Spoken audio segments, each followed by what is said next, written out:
These are African rhythms, passed down to us through ancient spirits. Feel the spirit, a unifying force. Come on, move with the spirit. Stand up, clap your hands. Move with the rhythms, get down.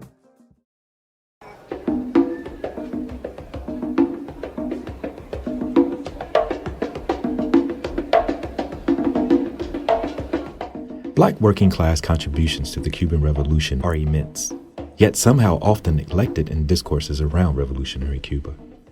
The long history of African resistance and cultural contributions to Cuban society, which has been inextricably connected to global Black freedom movements, has been in rhythmic continuity till present day. Carlota, Lucumi, and Fermina are remembered for their parts planning and leading an 1843 revolution of enslaved Africans in colonial Cuba. Fermina was beaten and imprisoned when she was caught organizing other enslaved Africans to join the rebellion. This did not, however, stop Lucumi. Not much is known about Carlota other than the fact that she was a Yoruba woman who was kidnapped from her Kingdom of Benin West African home and subject to a life of slavery on the Chumbararautu sugar plantation in Matanzas, Cuba. The rebellion started when Carlota burned down the plantation owner's home that was used to torture enslaved Africans as well as the sugar mill. With the enslaved liberated, Carlota and fellow leaders of the uprising communicated their plans of rebellion to nearby plantations through drum. They destroyed 5 sugar plantations and a number of coffee and cattle estates. Lucumi was captured and killed during battle, tied to horses and dragged to her death. Fermina was later executed. Rosa Castellanos was an ex-enslaved woman, medic, and soldier in the 10 Years' War. At the onset of the war in 1868, Castellanos used her knowledge of indigenous medicinal herbs to treat injured soldiers. As the fighting intensified, Castellanos and her husband, also a former enslaved African, built a life-saving field hospital. She was known to charge into combat with a machete in hand, and later with a rifle. As we move further, we come to understand the role of Juan Almeida, born into a Black working-class family in Havana who also worked as a bricklayer from age 11, played in the Cuban Revolution. In fact, the underground revolutionary cell he joined was made up of several construction workers like himself. In the 1960s, Cuba supported with supplies and arms Algerian rebel forces in their war against France. In 1963, Cuban soldiers actually fought with the Algerians against the Moroccan monarchy and their supporting imperialist forces. Also in the 1960s, Che established military agreements with rebel groups which were seeking to overthrow 500 years of Portuguese colonial rule in Angola, Guinea-Bissau, and Mozambique. African recruits from liberation armies in South Africa were often sent to Cuba for military training. As early as 1964, some 200 Cubans were serving in combat roles with the Angolan nationalists in Congo, Brazzaville, under the leadership of Augusto Neto. Neto was the director of the MPLA, which had been founded in Luanda, Angola, in December 1956. The MPLA had started their guerrilla campaign against the Portuguese in February 1961. Between 1961 and 1965, Cuban military instructors ran a training school in Brazzaville for the MPLA. Commencing in 1965, Cubans joined the guerrillas against the Portuguese in combat in Guinea-Bissau. The guerrilla forces led by Almircal Cabral, who in 1956 had organized the PAIGC. On a smaller scale, men, arms, and material since 1963 had been given to guerrillas of Mozambique's Frelimo. Frelimo had been organized in 1962 in neighboring Tanzania. In addition to the military aid, the leaders of the liberation groups, especially Cabral and Neto, were greatly influenced by the Cuban Revolution and its leaders. Victor Drake served as second-in-command under Che Guevara in the Congo. More than 100 Cuban volunteers went to the Congo at the request of leaders of the National Liberation Movement there who were followers of Patrice Lumumba, the assassinated leader of Congo's fight for independence. This experience laid the basis for the Cubans to aid other liberation struggles in Angola and elsewhere in Africa. Drake returned to Africa in 1966 to 1968 to head Cuba's military mission in Guinea-Bissau, at that time fighting for its independence for Portugal. He fought alongside Amilcar Cabral and also headed Cuba's mission in the Republic of Guinea. The continuities are clear and important on many levels. That is, on a level of internal as well as external. As the internal confrontation of internal contradictions, specifically the necessity to fight the colonially structured vestiges of racism in Cuban society, is an added terrain of struggle. It is here the dialectical processes of liberation finds its most articulate expression. Now that the processes of decolonization has been initiated, it is the continued anti-colonial struggle that takes precedence. The struggle to heighten the internal contradictions, which is a struggle in its totality, a struggle against the coloniality of being, where the vestiges of old forms of oppression are presented in new ways. In the case of Cuba, where the colonial structures of race and racism are used to try to undo the revolutionary process.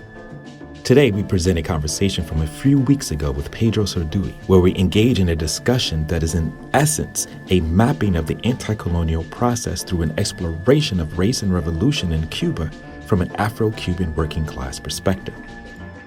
Pedro Pérez Sarduy is a poet, writer, journalist, and broadcaster living between Puerto Rico, London, and Havana.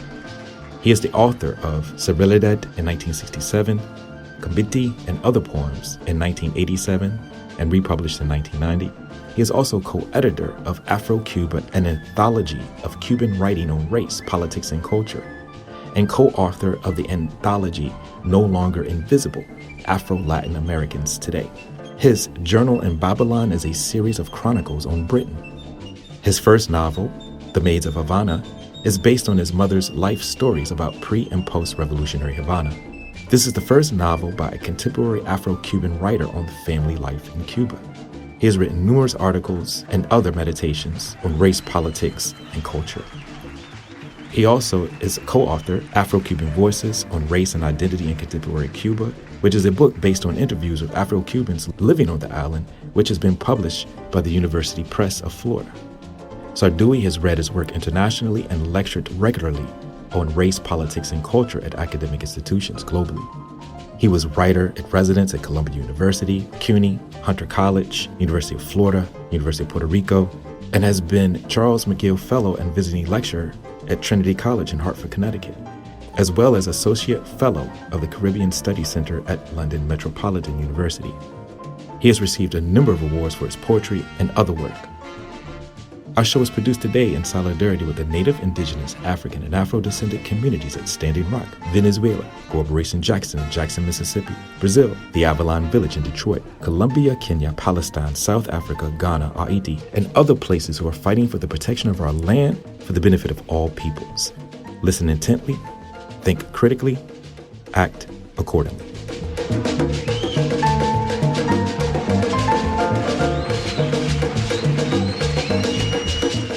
I'd like to extend a warm welcome and gratitude for having someone who is influential on many different levels.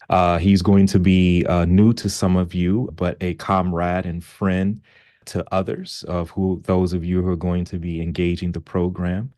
Thank you for taking the time to join us today, Brother Pedro. How are you? Oh, thank you, James. It's amazing. Yes, That's such many years before the pandemic, actually. Yes, that's right. Yes, And it's amazing. I've mentioned to you offline that this, I don't know why I hadn't had you in so many years, but here we are. And so with that being said, let's begin with a brief, but any length you would like to share, biography, or maybe like an intellectual biography or political or a cultural development. Could you talk a little bit about the various influences as a Black Cuban from a working class family? Could you talk a little bit about that particular environment that produced someone who's actually provided work that opened up many avenues of inquiry, particularly around race, culture, politics in Cuba, that spans the globe, by the way? Could you give us just a little bit, share as much as you want, or as short as you want? I put all that into my writing in my last book, which is unpublished, which I call Memoir my memories in Spanish, right? I write memorias, mis memoria. And I began writing about my grandmother, my great grandmother, and my extended family. My father had 9 brothers and 4 sisters, and my mother had 9 sisters and 4 brothers. There were 14. And I grew up with my grandmother, who was very anti-white. She was, she said that I remember when I used to have my friends in the different level of my education, she was always angry when I had a friend who was a white guy. And she pulled me with my ear, and said, I don't want to see you playing around with those folks because blah, blah, blah. What I meant is that my very, very first intake into race was with the mother of my father. She passed away around, I believe, in the 1980s, age, I believe, nearby the 90s, 1991. And I grew up at her big house because my parents split when I was about 7, 8, and my mother went to Havana to work as a servant, as a maid, and my father was a shoemaker in Santa Clara. And the only one who decided to go to pursue this, what could I say, the further academic and higher education studies was me, and who want to continue. So I didn't have any kind of home support that you have to go to the school, you have to do this. It was by my own one. And my first writing was about all that kind of environment in which I grew up with my extended family. And then I decided, I remember that at the beginning of the revolution, 1960s, it was a year and a half where higher education was cool, was a stop, and I have to make a kind of full exam in order to embody, in order to get into the university. And the university closest one to me was in Santa Clara, who was very upper white, mostly white student. And I remember that Ernesto Che Guevara, very well known by Che, he was to say that the university, the higher education, have to get dressed for white, for mixed race, for black white people. So I get into it, and I first went into the university in Santa Clara, who was a very segregated city. I wrote about that in my memoirs. Segregating in many ways, black neighborhood, white neighborhood. And it happened that my grandmother used to live in what was a very well-known street, large street, who was from where Che Guevara came in Santa Clara, the last battle, in order to get to join for the revolution. And the name was Jose Martí, Calle Martí, ironically, because Martí idea was, let's say, digamos, cubanos es más que, Cuban is more than white, more than black, more than mulatto. You say Cuban and you embrace the whole sphere and people. But there were just 3 black families all along about a mile and a half of Calle Martí. And there were 2 or 3 black families in that very same block of street. So I faced all that kind of situation when I went to the higher education, to move here, to move there.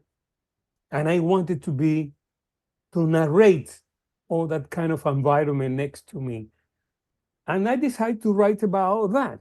I went to the university in Santa Clara, then I joined the nationalized, in the 1960s, the whole American company were nationalized, was intervened by the revolutionaries.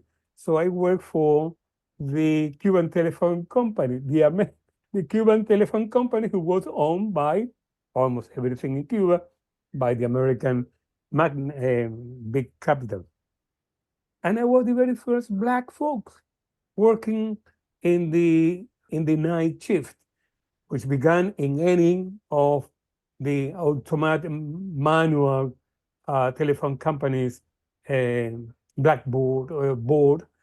And I was the only Black folk doing the training before getting the full job.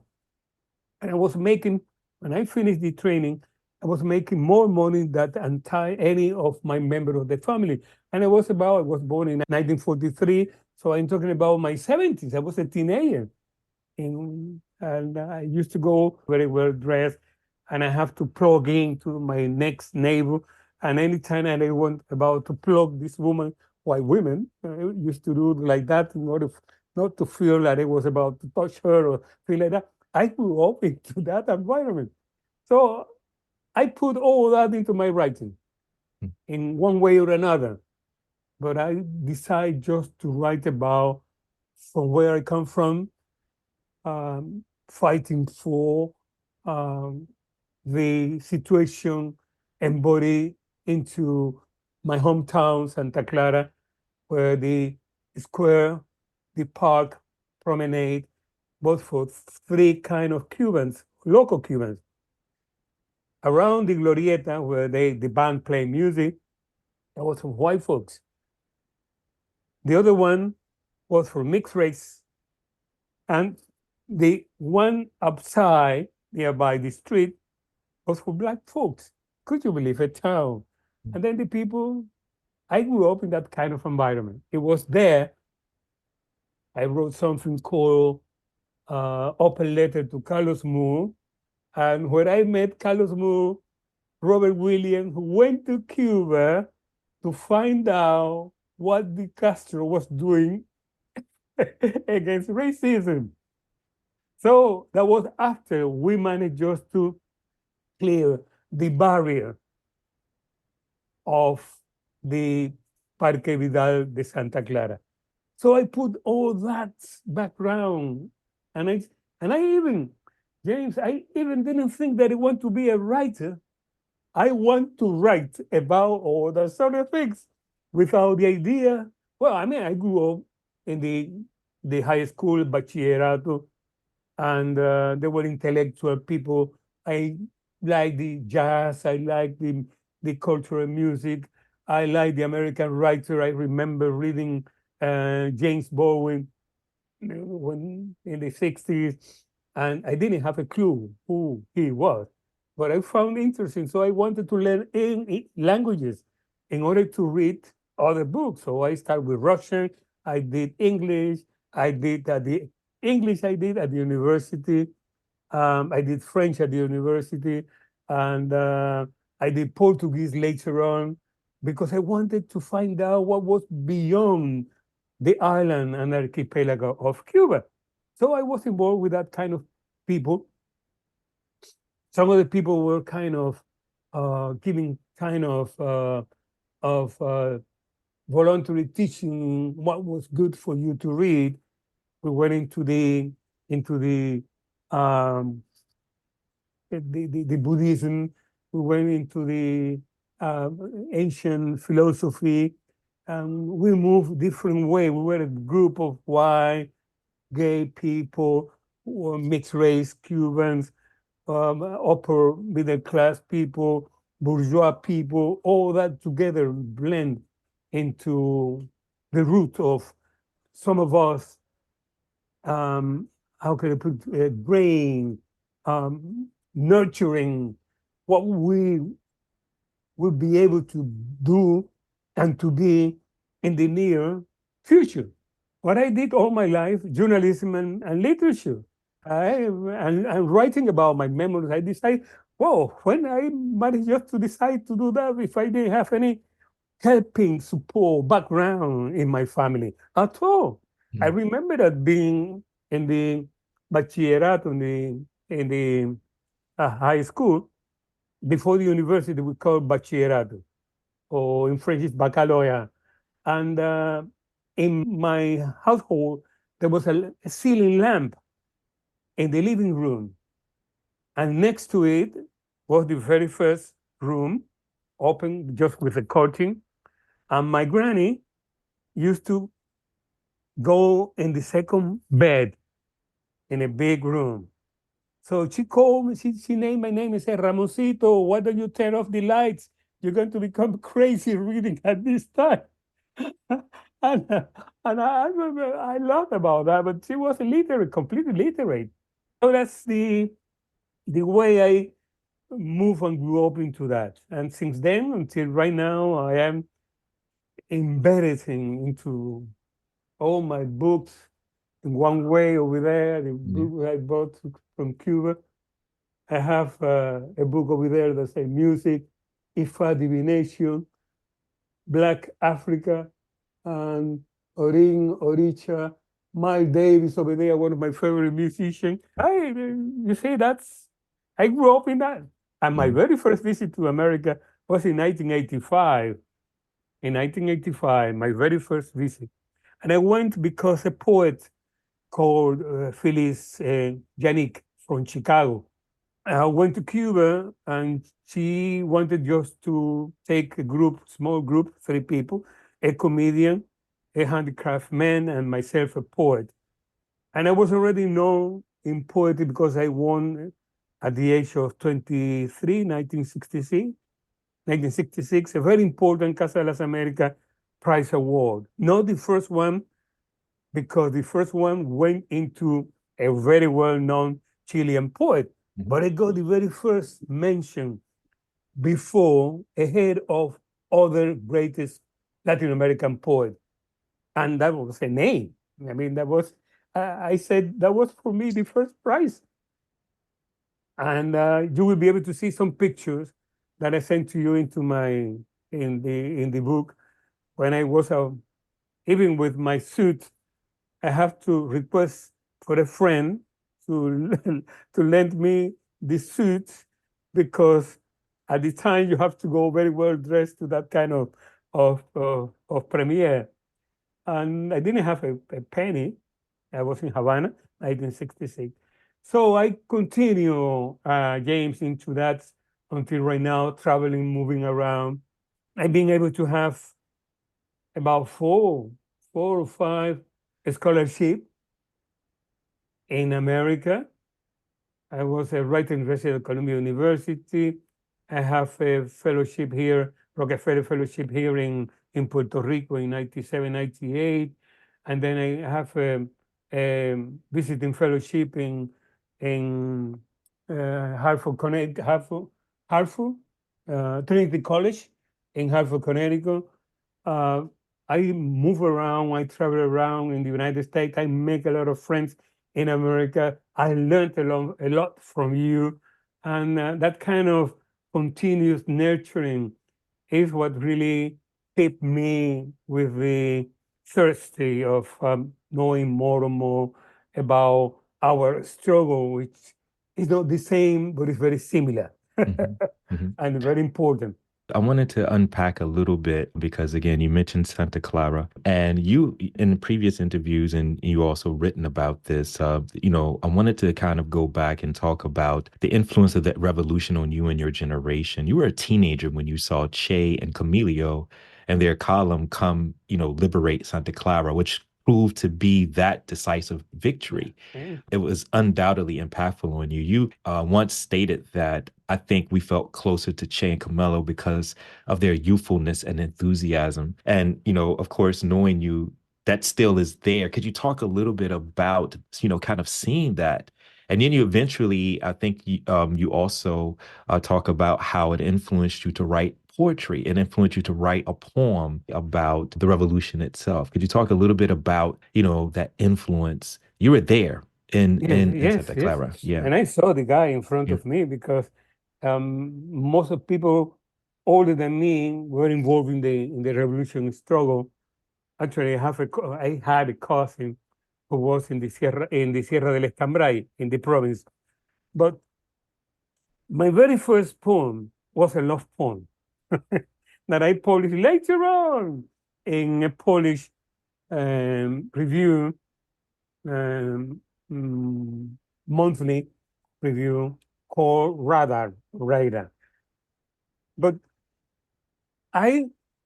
those years, I didn't write anything about. I was involved in moving, in going into the university, in the struggle against racism in Santa Clara, because the very first speech against racism was in Santa Clara, my hometown, by Fidel Castro. It was in early 1960, because the revolution triumphed in 59, 1960, and the first, what I wrote about it, I call affirmative action, I was practically the subject of affirmative action, because in order to work for the just nationalized Cuban telephone company, who was, as I said, owned by American company, it was request to be educated. I have my bachillerato, I have my diploma, to be young, and to be black, okay? Because the company was completely white folks. No, the telephone and the electric company were mostly white people. The big store like Woolworth, like all the American chains, Minimax, what white people. So it was very important because the American influence was there. It was there. Absolutely. The bank didn't employ black people. So when you face that, you are part of the situation. You take it or you leave it. You acknowledge it or you disregard it. You say, no, I have nothing to do with that. But because of my family was an extended family, 4 of my aunties, women, sister of my father, worked for the Cuban Cigar Company, doing the tobacco leaf steamer, I believe that was the name. And I used to take the lunch for her, 2 of my aunties, mostly black women working in that job. So the guy who owned a big store in the corner of my block where I used to live, in the street I used to live with my granny, was a mixed race guy who said, wait until Fidel Castro come down. You will see he's going to put all black people into a boat and he's going to sink it in the sea. Could you believe that? And I was a teenager listening to that anytime I used to go to the store. So it was amazing kind of racism that many people deny Cuba was like that. And it was not just in Santa Clara, it was Camagüey, it was Santiago de Cuba, areas in Santiago de Cuba, Cienfuegos, south of, because Las Villas used to have 32 municipalities, and Cienfuegos was mostly white, mixed race, upper to middle class, very beautiful city in the south of the province. And Santa Clara was the capital of the 32 municipalities in the province. Cuba used to have 6 provinces: Pinal del Rio, Matanza, Las Villas, Camagüey, y Oriente, all that. So being into that, it was nurturing my sense of finding out why. Because my grandmother and my father and my parents couldn't answer that question. And I have the influence all the time on top of me because I grew up with my granny that didn't want me to see next to any white folk. So I said, well, he's a good friend of mine. Why I can and the park and the revolution and all of that. And suddenly I see myself involved in to take a kind of transforming protagonist at the age of 17, 18, 19, 20, without having been able to fight physically for the revolution, like my cousin, who was older than me. And he came with the grade of captain. So that was the most important thing for people like my extended family. Very, very important, that change of process in the Cuban history, who were very Americanized country, very into the mindset of being American. The Cuban white people, where my mother used to work for, used to go shopping in the Gulf. On Friday, they take the ferry and going to Miami and going to Key West and going to here and there. Vacation in America. This and yeah, there was all this out. Cuba was very Americanized, and still, even the working class people prefer the American items rather and appliances rather than the Russian when they came in the 60s. My mother used to have a fridge there in 1952, and her husband, when after she divorced from my father, won a Soviet kind of Frigidaire. And my mother said, no. I don't want that sort of thing because this 1952 never collapsed. And the Russian, with those snow that they have, they don't know what's the fridge. Well, just to let you know, an idea of how close is that kind of hate and love relationship. Baseball, how many Cubans used to have black baseball player playing in the Black League of baseball in the United States. Boxing, musician, culture, all that sort of things. Chano Pozo played with Duke Ellington. All those people. So that's what I meant. A kind of, and this kind of it's not a hate, but that kind of love and hate relationship with the United States is infatuated with the Cuban. And so that's had been the topic and the issue of my writing all the way. And your utilization of poetry and so your socio-political writings, because you've written extensively on race, has a range and depth that centers the Afro-Cuban presence and contributions to Cuban political and cultural life as well. And the reason why this is an important topic to talk about, because a lot of times people use race as sometimes as a red herring or a straw argument, particularly in assessing Cuba. But it is an important issue to talk about because it is ingrained, particularly in the colonial structures. Definitely. And it's, talk a little bit more about, you talked about, how you were growing up, the impact of the revolution. Now, the revolution happens, and now there is an attempt, or now there has to be some levels of equity and equality. Could you talk a little bit about, working in the telephone company, you going into the university. That particular time is really addressing, you inherited the revolution. You mentioned something very interesting. You didn't get a chance to fight, but you also inherited an internal fight to get rid of the vestiges of that colonial structure. And so this pushes you into journalism. This pushes you into poetry, radio. Could you talk a little bit more about that evolution of the struggle, particularly for you? Moving into Havana in 1962, I won a scholarship to do a kind of, how could I put it? It was a kind of, because, well, let's put it the way.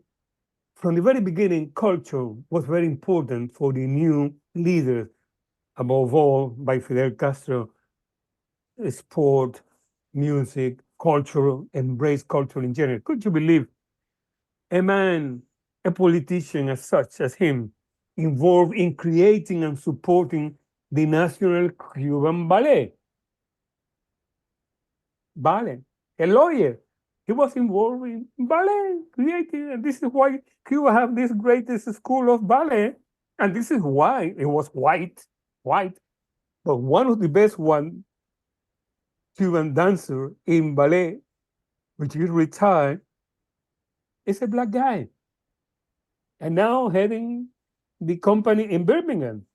He was made Sir in England, and he made a movie out of his life, and he has a company in Cuba. So just to give you an idea, the possibilities that people like me were the only paper that you used to find in my household was a paper and it was in the toilet, a newspaper and it was in the toilet, just to let you know there was nothing to read. So it was open, all the possibility for people like my background. Otherwise, I wouldn't be able to be talking to you right now here. Definitely.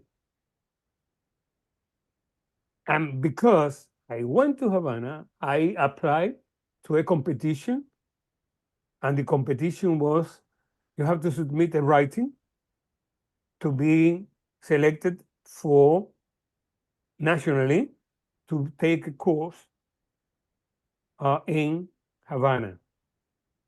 I sent my very first short story called 7 Dead Seasons, about the 7 years I spent. I was with my a sister of my mother in the countryside, and my father was in the capital city of the province. So I wrote about that. I sent 1962, Pedro, the end of 61. And I won with another local Cuban who was a violinist and a poet. Here I am at the just recent nationalized Havana Hilton Hotel, who was become the Havana Libre Hotel.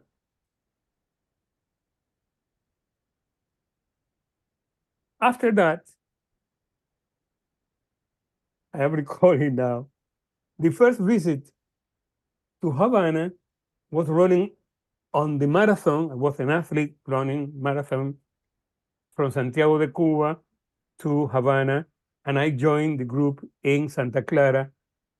And we arrived in Havana, and we were about to, just to celebrate the very first year of the revolution, with the torch, plam, plam, plam, running all along.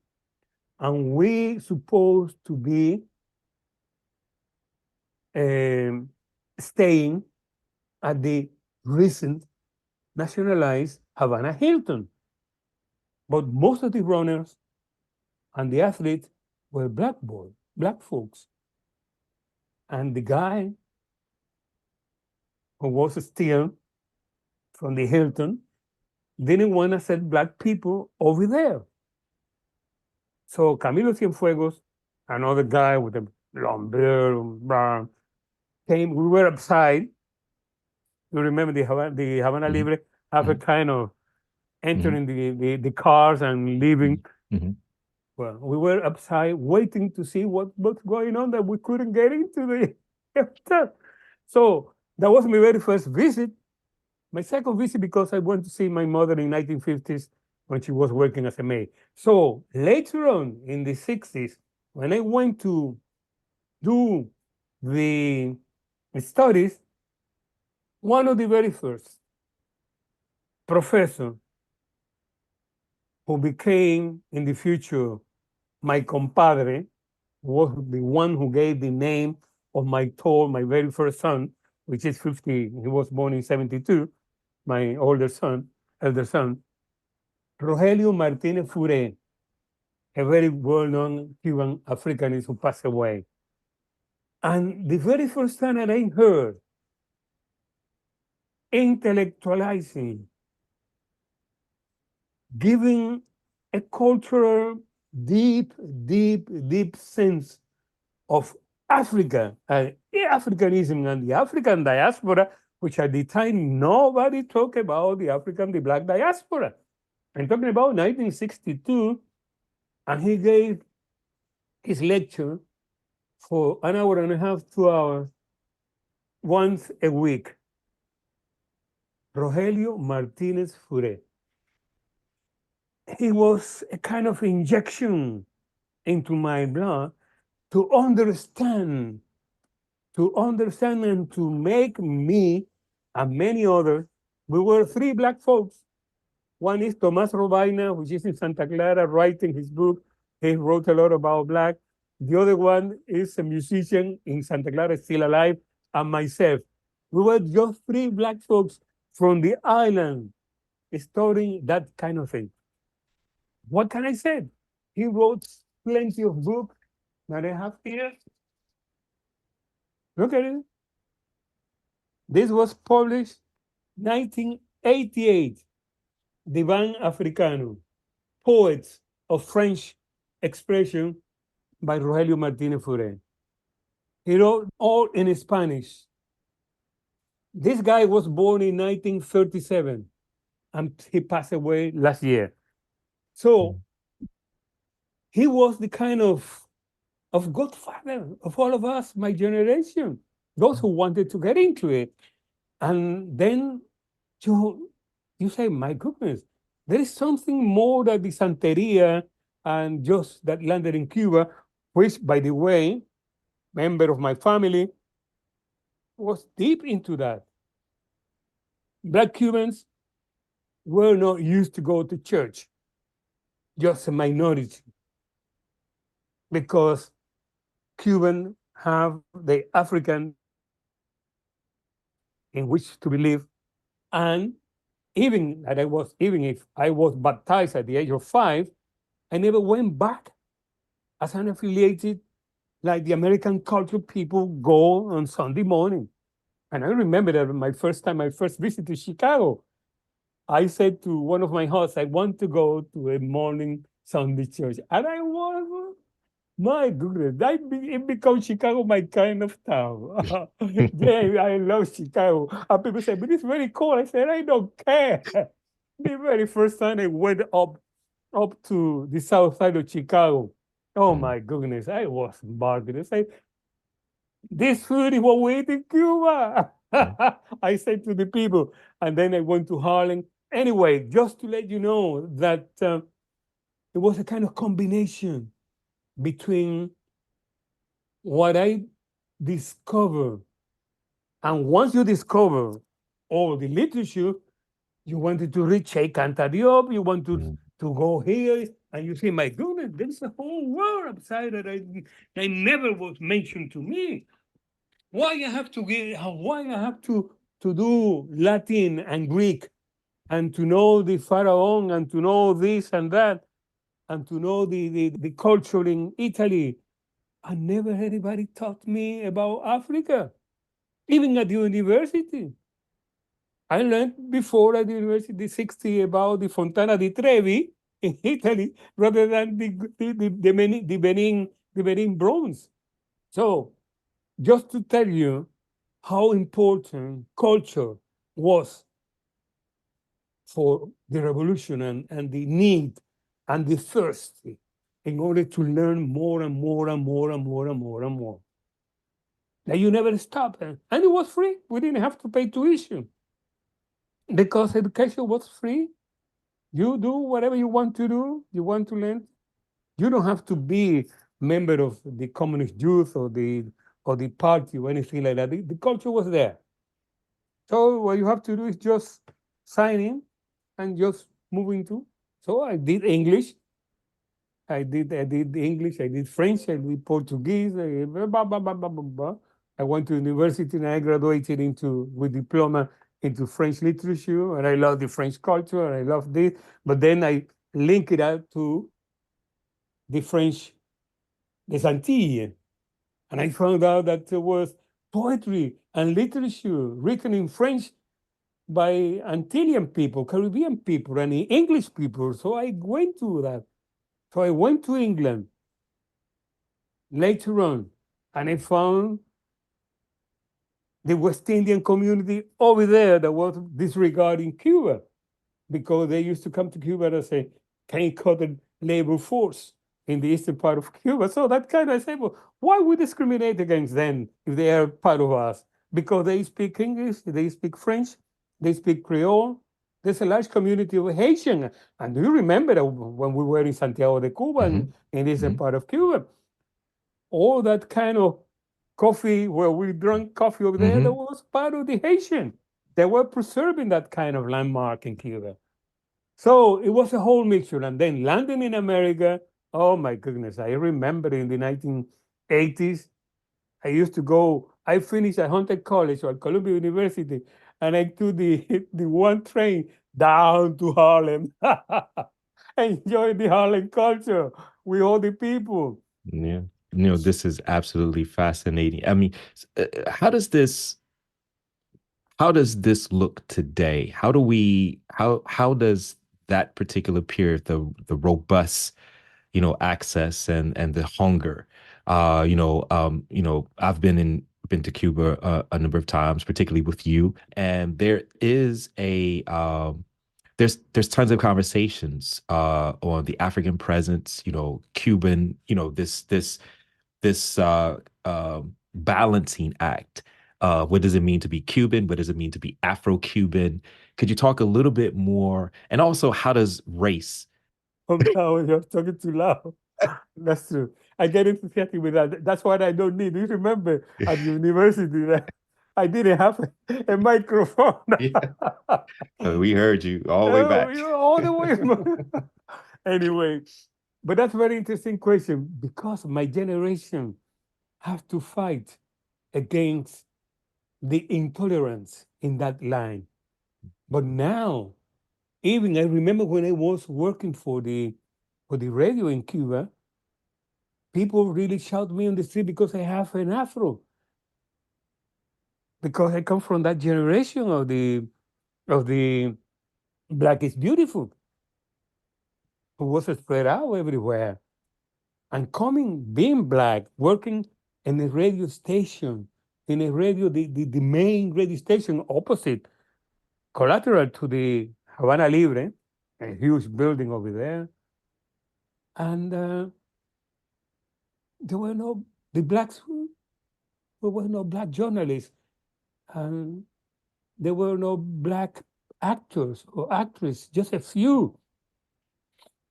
So being in that kind of element and looking at what Black Cubans are doing right now, because we were the one that we fought against that, because we have a background, and the background was those generals, Antonio Maceo, Moncada, who fought against Spain during the struggle.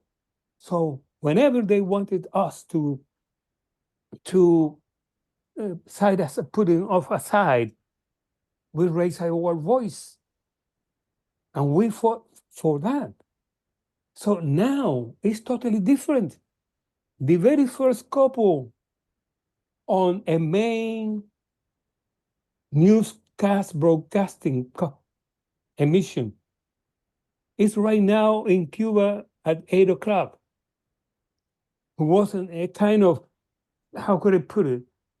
Radio and television was very important in Cuba because it was the first or the second in Latin America, Spanish Latin America, where the American television came. Don't forget that American car used to be tested in Havana. Tested in Havana.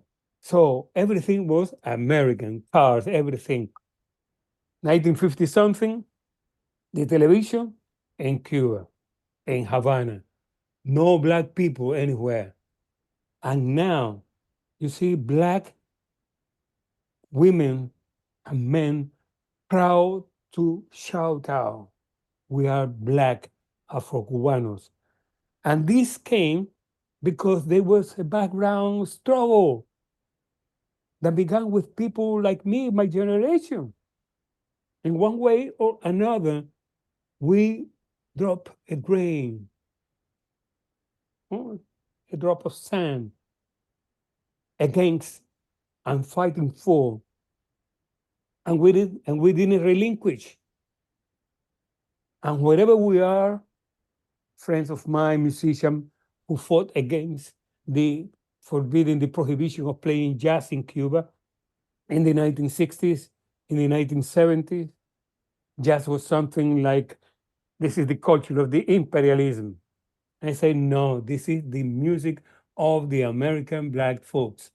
And so we were a group.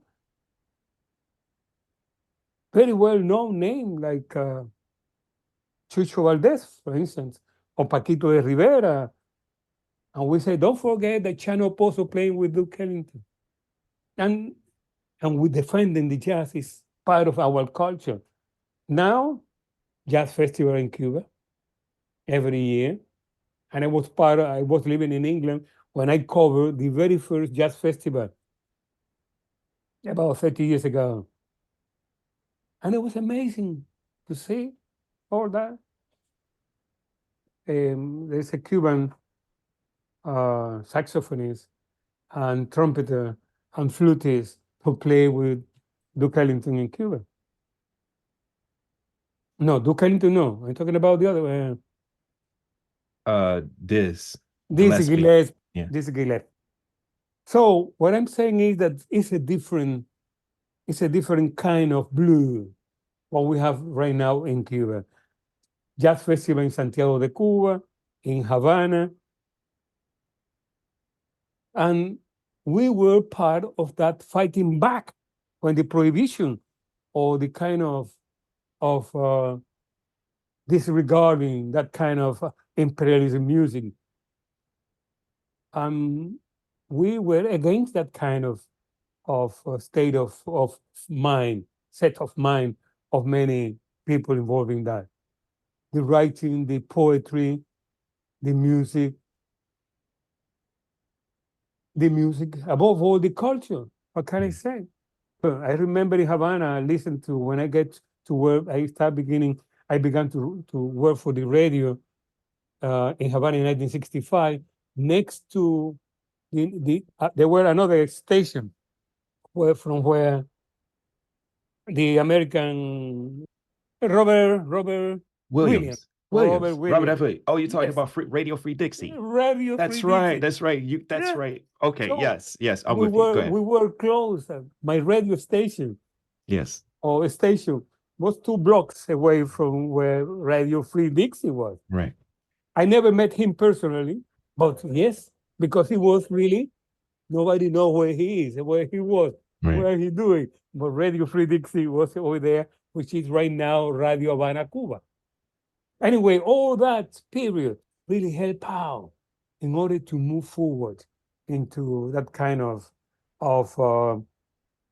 endeavor, in order to move forward and to fight for what you see right now, that men and women, Cuban Black men, are embracing race into a different kind of thing.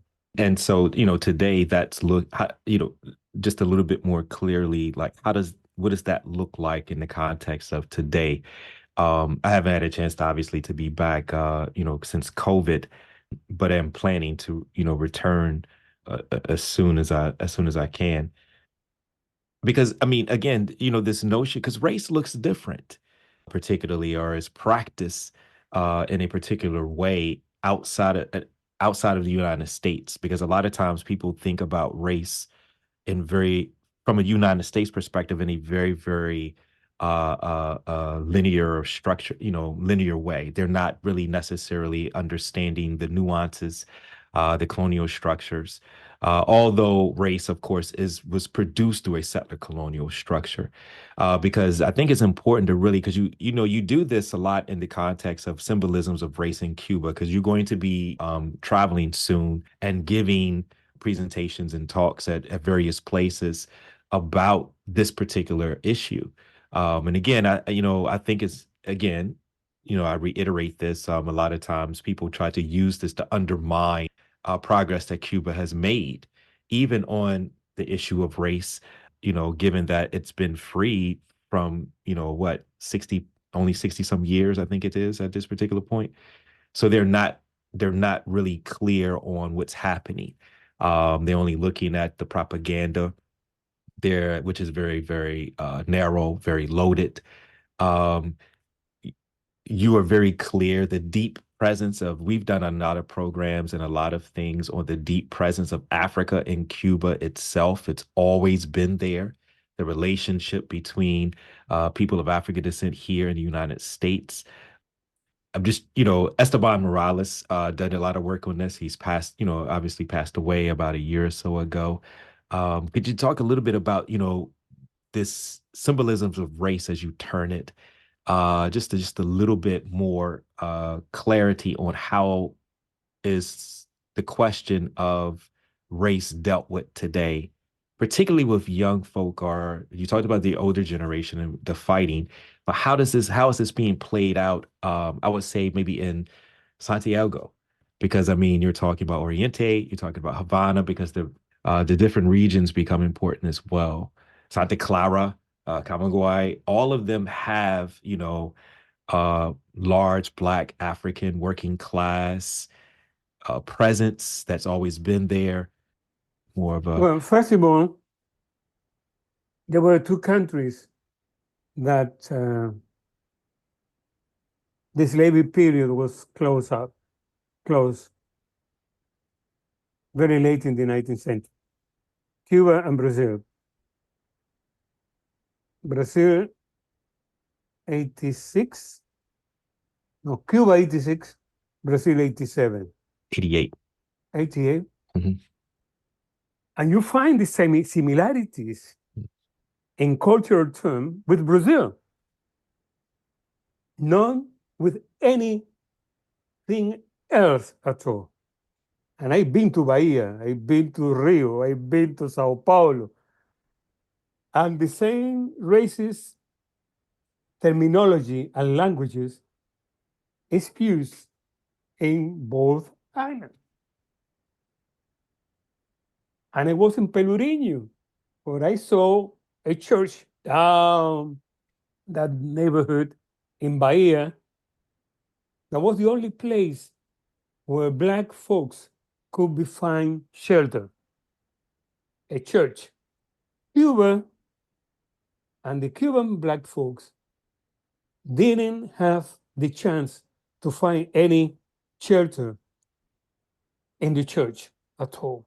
We couldn't pray to God because the cross was used against us, and we were not allowed to pray for the church. The church. What we used to play with the African who came to Cuba, and the Cuban began to pray the African gods. But more than that, fighting against Spain was a legion of Black folks that used to be slaves.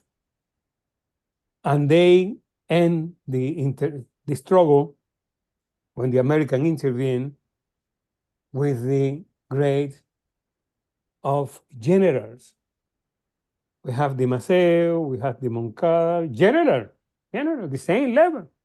So we never forget about that, because the way we continue, even if in any school or any higher education institution, we were told more than a sentence about Antonio Maceo, Jose Maceo, Mariana Garjale, the mother of the Maceos, Moncada, where Fidel Castro attacked in Santiago de Cuba. We knew that they were black, but that's it.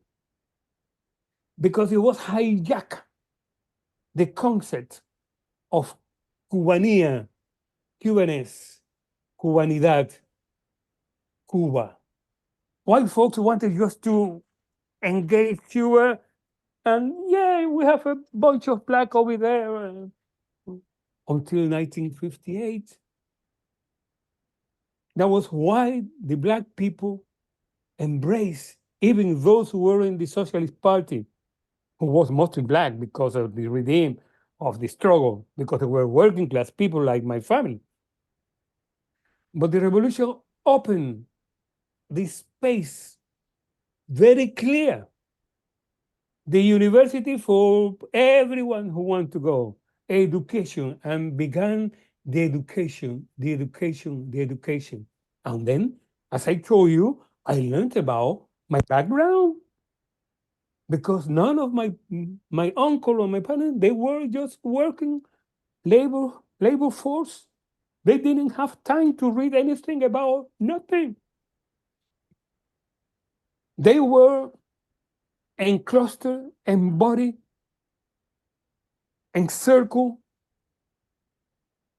segregation areas. And they didn't have an answer to that, because they didn't have nobody who tell you.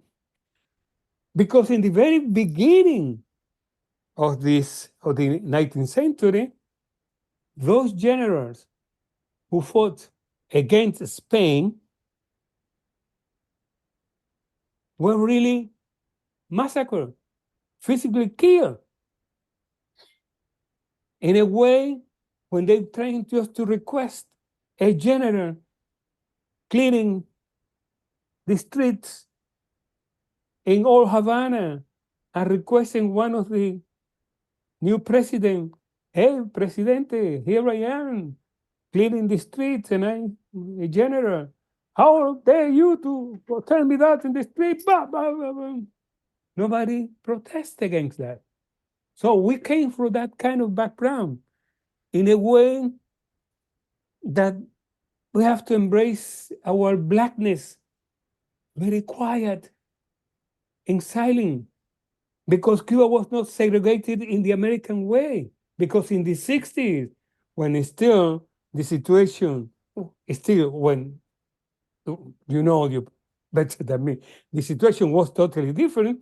Cuba was supporting your struggle in America in a way, because we learned and we knew and we wanted to support him and welcome your people in order that came to find out what the revolution was doing for black folks. And I met some of those people in Santa Clara, in that segregated park. They were saying they believed that the whole thing is going to change in a week, in a month, in a year, in 5 years. And the struggle was very strong because it was here. And that's who were the first one leaving Cuba in the 60s. Mostly white Cubans who were studies, not necessarily all of them. There was first class, second class, third class, El Bote del Mariel, confusion, everything like that. But mostly white folks, it's recent that black people were leaving for economic situation. But those years, the situation was completely different. That was scaring us. It's scaring us in a way that you black people, if you go to America, you're going to be lynched. You're going to be this, you're going to be that. So we have to make ourselves into the struggle. How? Our link with Africa. Cuba began to create and to open African embassies. And then I saw those guys, very well dressed, the Ashantaheni from Ghana, the Alafindoyo from Nigeria, the other one. And then came Nelson Mandela. I remember an anecdote, very cool. I wrote a poem when Nelson Mandela was jailed. And I was a student at the university in 1963, 64. And it was a pamphlet kind of poem. It was not a poem, but I believe it was a poem. And the professor that I had was educated, very well known Hispanista. She always requested and said, whenever you want to write something, I really would like just to help you out. You could bring it to me. And I called the poem 24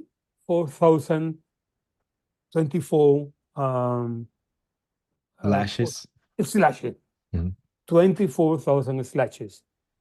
And it was a kind of piece of paper. And I submitted that to this lady.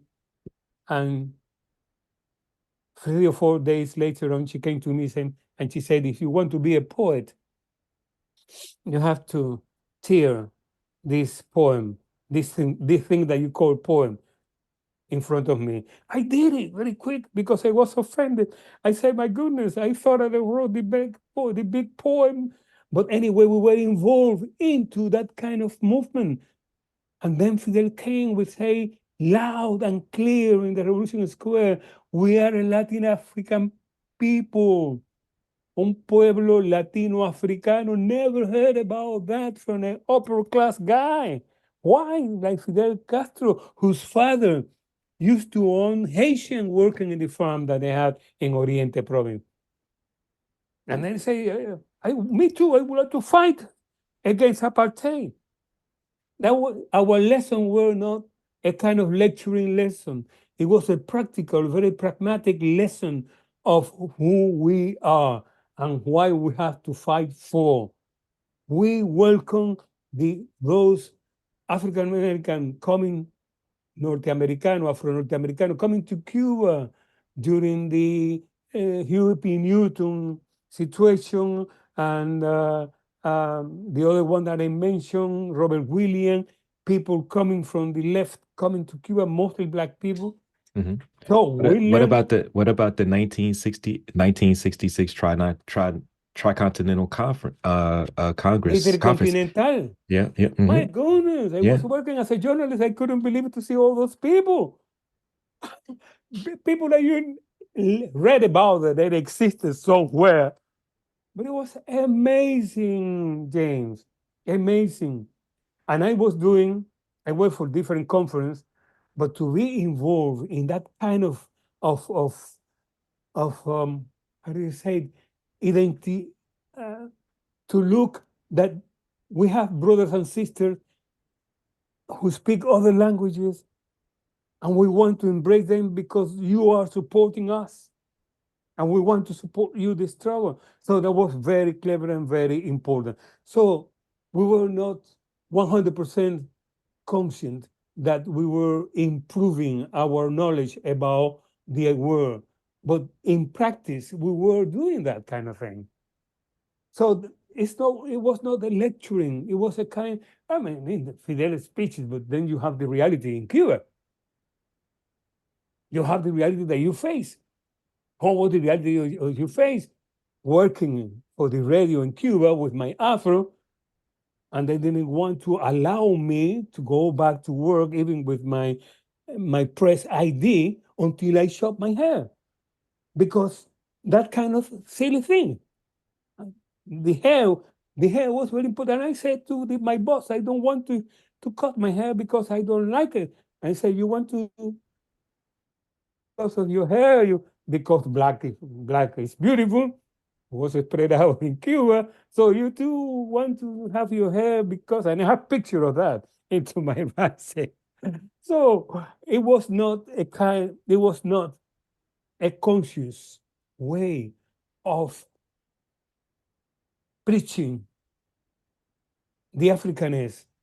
It was a pragmatic way in becoming more solidarious with the entire world who was fighting for their own right to be. I don't know if that makes sense, James.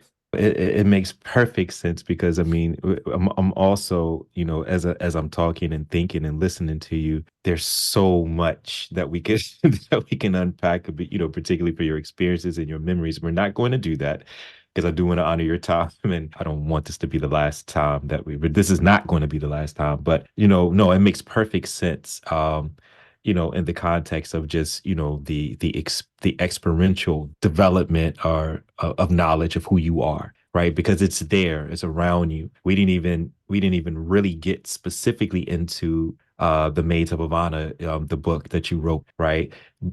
I want to move to a close, or just a pause. I don't like to say end of a conversation or close a conversation, but as we kind of move towards a point where we can pause, I wanted you to say, or just if you could just recall one of the memories of and again, I've read a lot of your work, but one of the interviews that you did when you heard Che announce that he was going to go out to the world. This is also uh, piggybacking off of or influencing. That's right,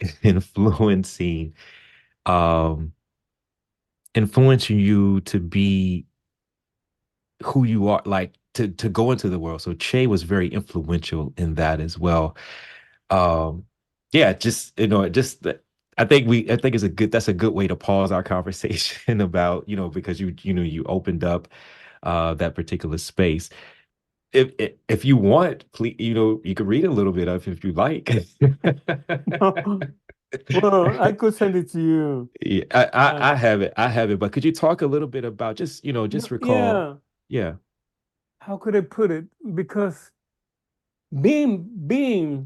seeing Che Guevara, that kind of handsome, young, white bearded man, walking along the sidewalk in front of my house, my grandmother's house, that January 1959, after derailing the rail track, it was, and we were involved in, changing something. We have to do something in the revolution. So we blocked the road because we knew as part of the bachillerato, the high school, people that were involved. It was quite young, but we knew people who were involved in the insurrection.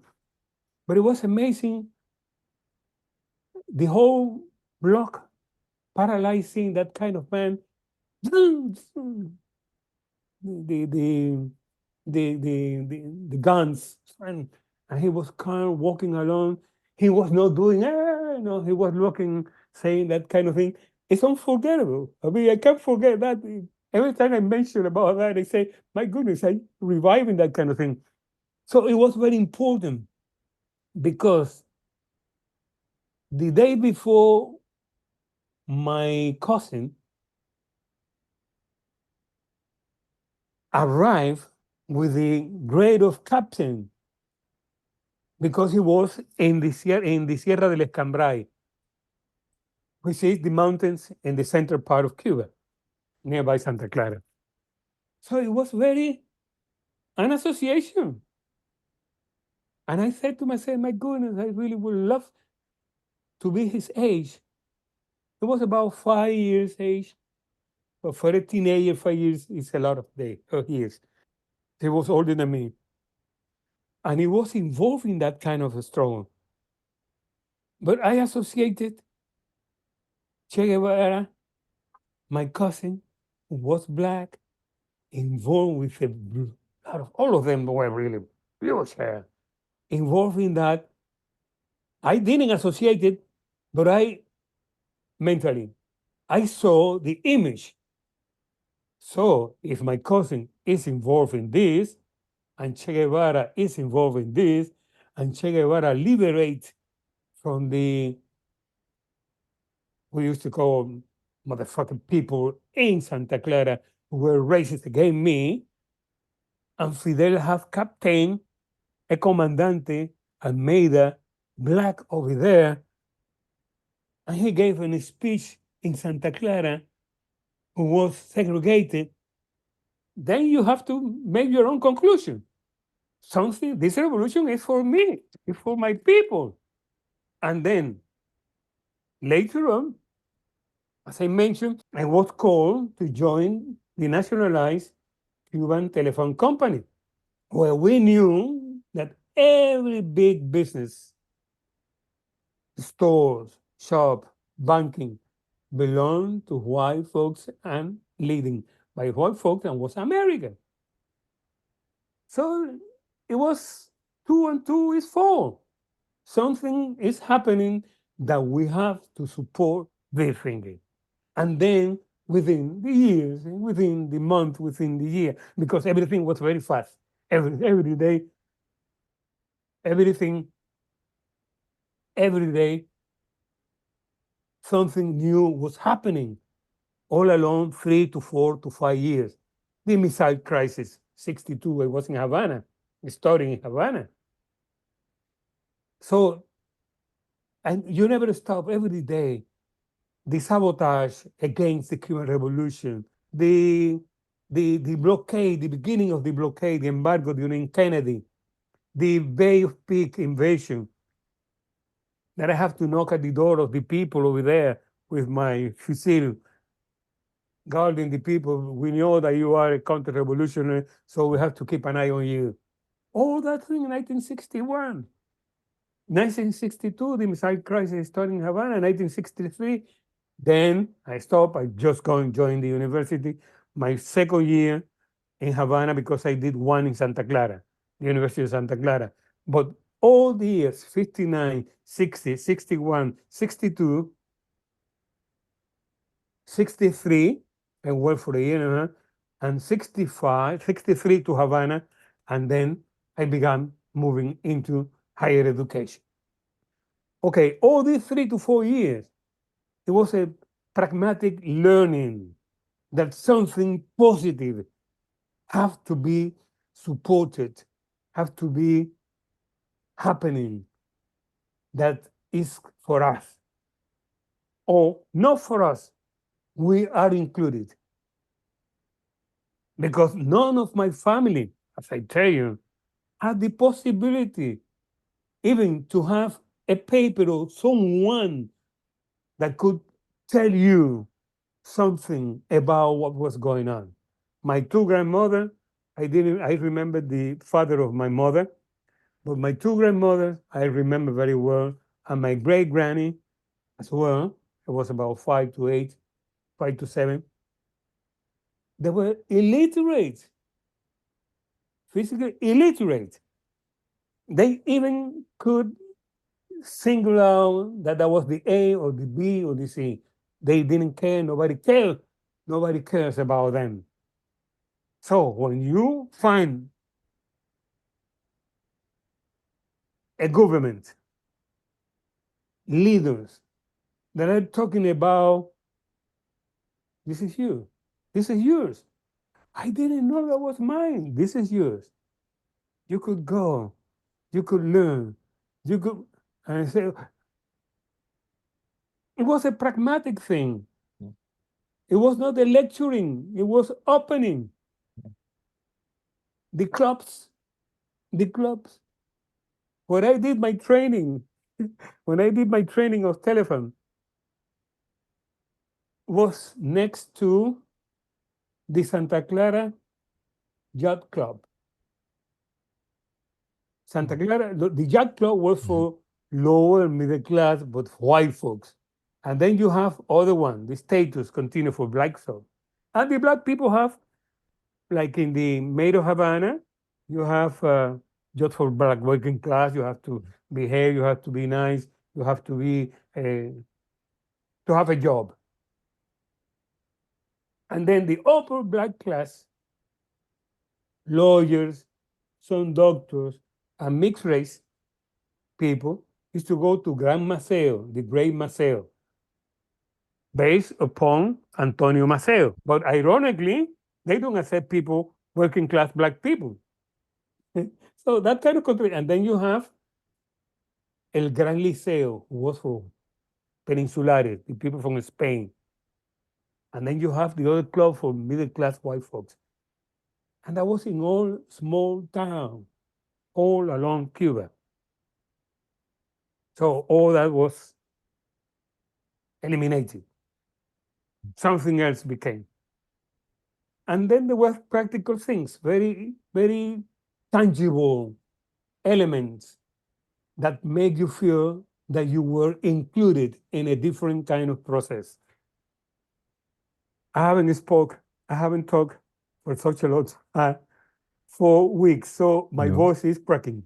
No, and I was going to say I was just waiting for a pause to say we're going to pause.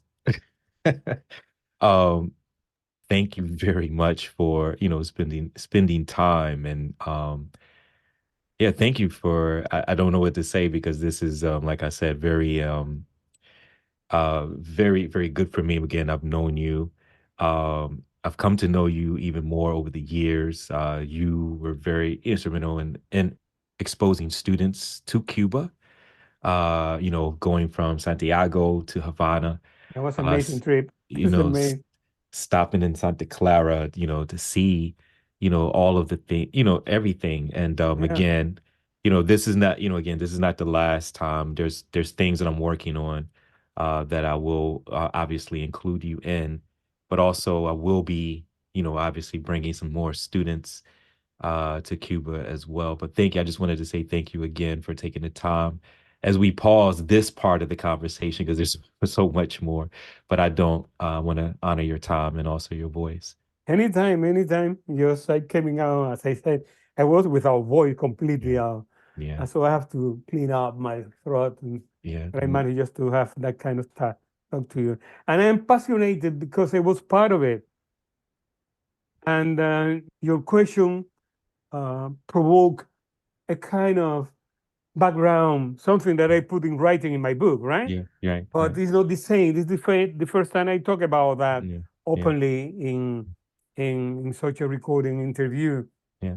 because it's the way that you have to come to Cuba in order to understand Hmm. the Caribbean Cuban dynamic and how, on a different way, Black folks in Cuba can relinquish the Cubanness, the way we are Cubanos.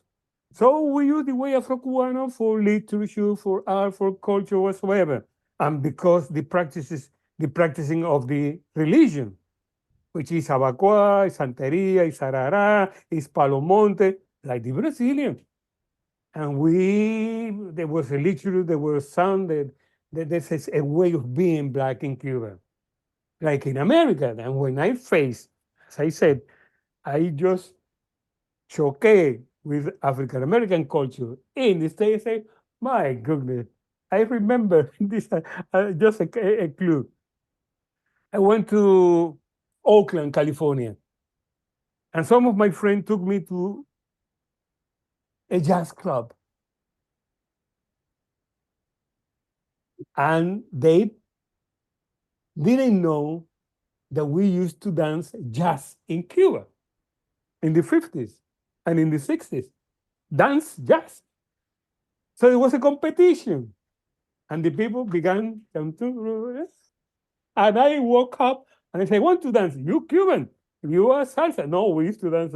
And I danced, and I was giving as a prize an Oakland t-shirt. And I remember that. That was in 1985. It was amazing in Oakland, California, jazz club. Yeah. And I met the people who was in the struggle in 1985. Over there, they have a radio station, they have club. And I said, I still have picture with those people in black and white, because I discovered something that I heard and I knew and being part of it. Yeah. I remember going to the Teresa Club in Harlem. And I said, Teresa Club?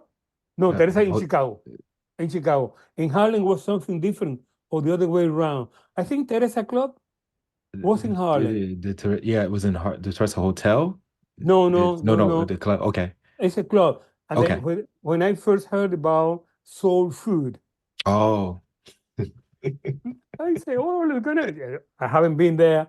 Pedro, we want to take you tonight to have a soul food. And, oh, great, soul food, soul food. Wow. When I saw that in the canteen, I said, my goodness, this is what my granny cooked. Oh, it's amazing. Yeah. No, this was absolute wonderful. I just want to pause because I Yeah. know if I say something else, it'll light you up. So Yeah, definitely.